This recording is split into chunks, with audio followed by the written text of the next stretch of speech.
Hey everyone, Miss Bertuman here. Today's lesson is all about using division and the associative property to test for factors.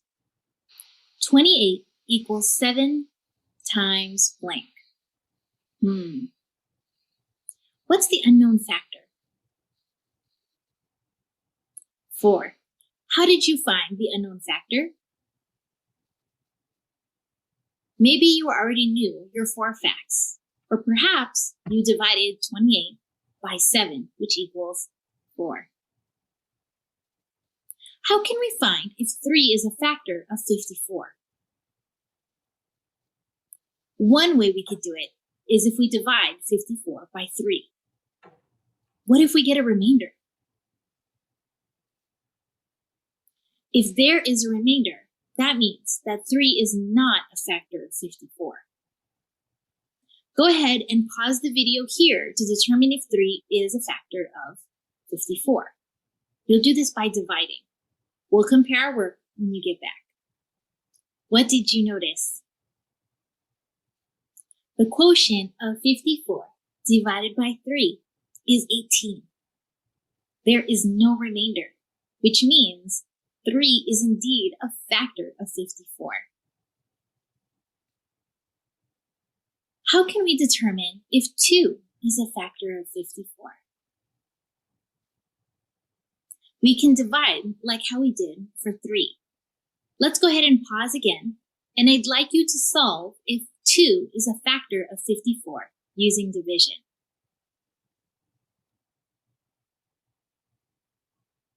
So, is 2 a factor of 54? Yes, 54 divided by 2 is 27. Perhaps you may have even noticed that 2 is a factor without even having to divide. That's because 2 is a factor of every even number.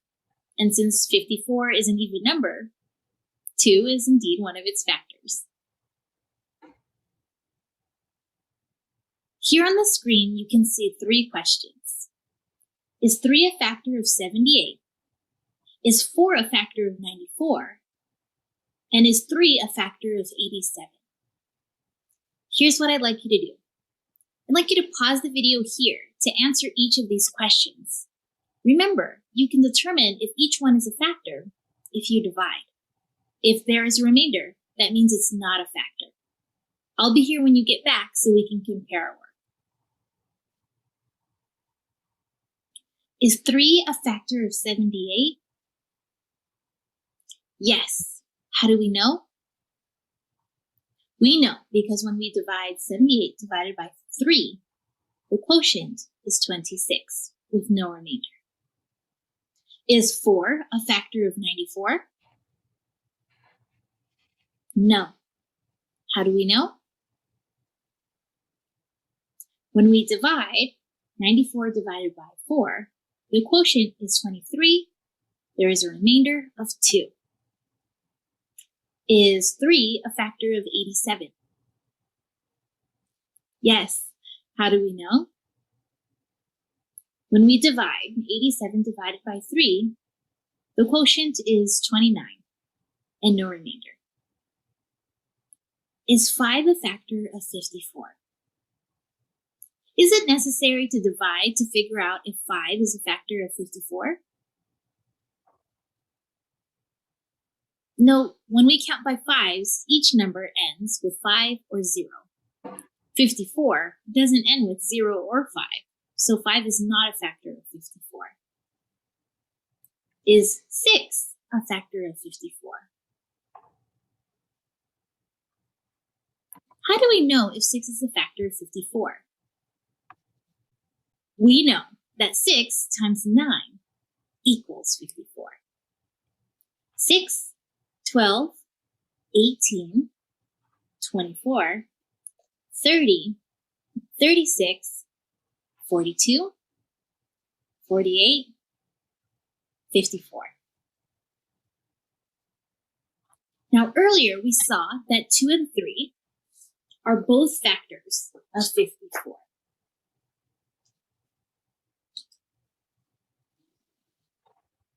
Let's look at a different number sentence.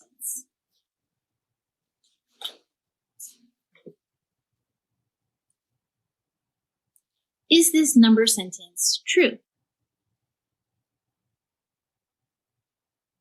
To determine if this sentence is true, we can start by analyzing this first part here.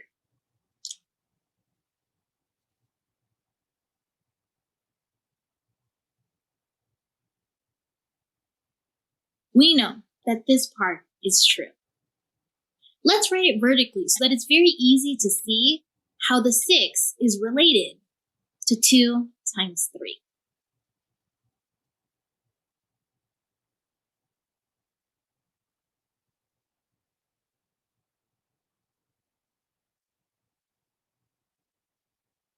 Let's now move the parentheses so that the 3 associates with the 9 rather than the 2.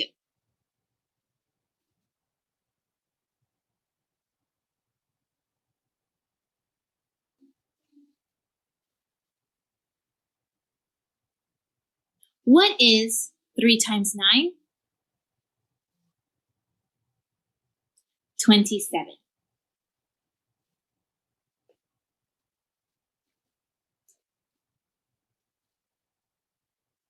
We're now going to figure out the product of 27 times 2.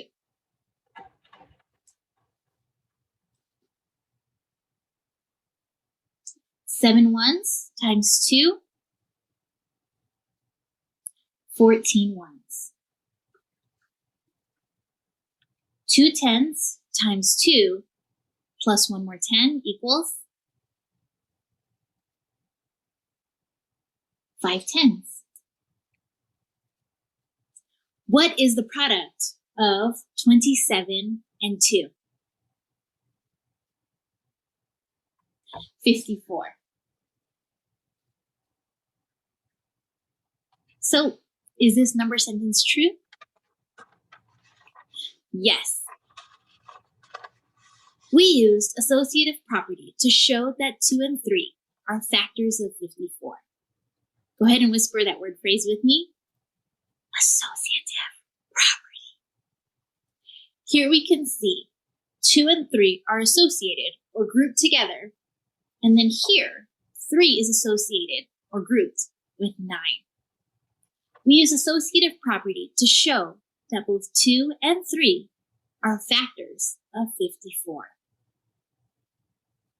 Let's test this method to see if it works with a number other than 54.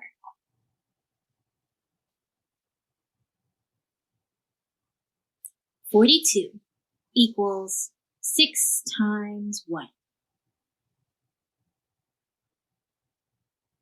7. Let's use associative property to see if 2 and 3 are also factors of 42. How will we rewrite 6?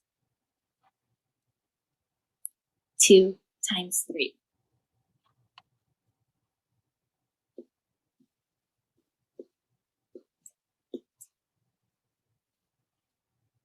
Let's now move the parentheses to multiply 3 times 7 to associate 3 with 7 rather than with 2.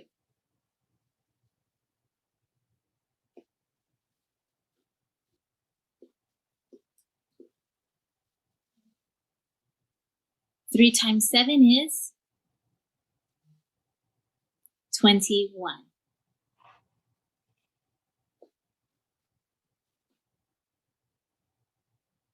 Let's find the product of 21 times 2.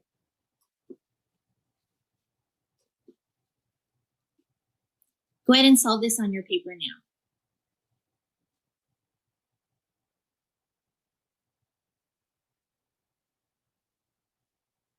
What is the product of 2 times 21? 42. So, is the above statement true? Yes. Let's try another.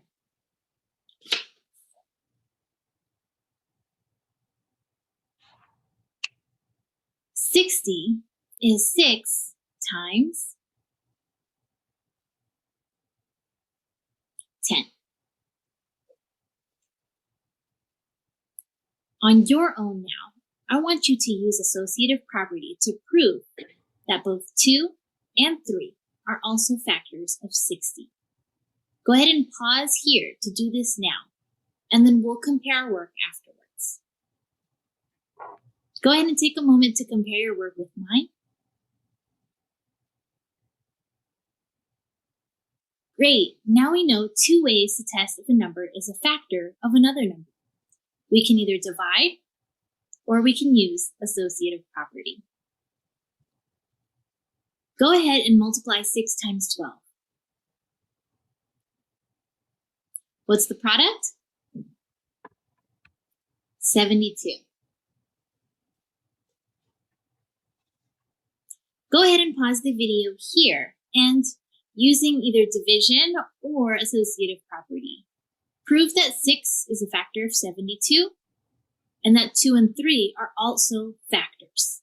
We'll compare afterwards. Go ahead and take a moment to compare your work with mine. Here you can see that I used both associative property and long division to show that both 2 and 3 are factors of 72. We know that 2 and 3 are factors of 72 because 6 is a factor of 72.